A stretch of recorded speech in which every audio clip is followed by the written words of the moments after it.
और वैसा पूरा धन लेकर भाग गई।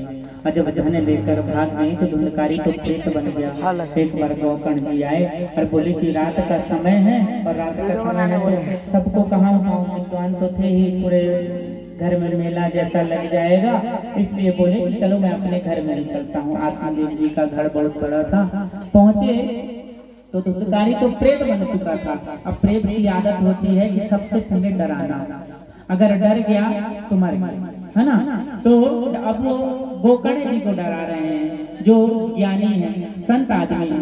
बार बार कहीं भैंस बनता, कहीं घोड़ा बनता, अनेक प्रकार के जीव जंतु बनता और डराता। गोकर्ण जी ने हाथ में जल लिया और जल छोड़ दिया।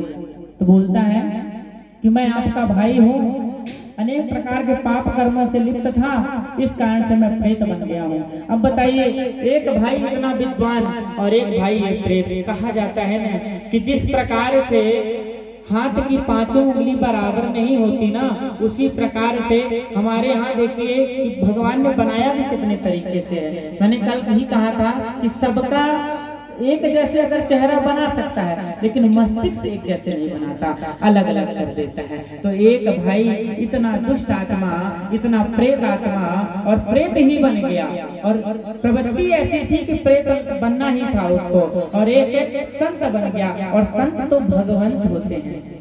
अब बोला कि मैं तो बहुत परेशान हूँ, मुझे मोक्ष का कोई रास्ता बताइए। अब उनके पास भी कोई रास्ता नहीं था। बोलते हैं अभी तो परेशान ही रहो, इतने पाप कर्म जो तुमने किए हैं, कभी पिताजी को परेशान किया है, कभी माँ को परेशान किया है, इसलिए थोड़ा रात भर और परेशान हो लो। सुबह उठते ही गोकर्ण जी सूर्य देवता को जल देते हैं।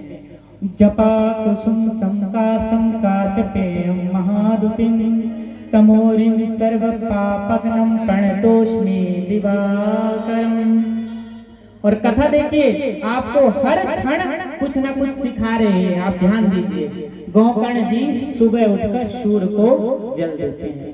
तो सबको क्या करना है? सूर्य को जल भी देना है, क्योंकि सूर्य की तरह तेज थोड़ा भी मिल जाएगा तो आपकी विशाल बुद्धि हो जाएगी। और कहते हैं सूर्य को जल देना ही चाहिए। जिस प्रकार से हम ये लोटा पकड़े हैं और जल दे रहे हैं, और सामने वो जल के साथ में जो दो धूप लगती है वो लाल हो जाती है, और उसकी तरंग अपने मस्तिष्क में आती है, तो अपना मस्तिष्क विकास करता है। इसलिए सभी को कहता हूँ, सबसे पहले तो सुबह उठने की कोशिश करिए। प्राय आजकल तो सभी सुबह उठना ही छोड़ दिए हैं, 8 बजे 9 बजे। और उठने के 3 तरीके होते हैं। कहते हैं कि जो ऋषि का उठना होता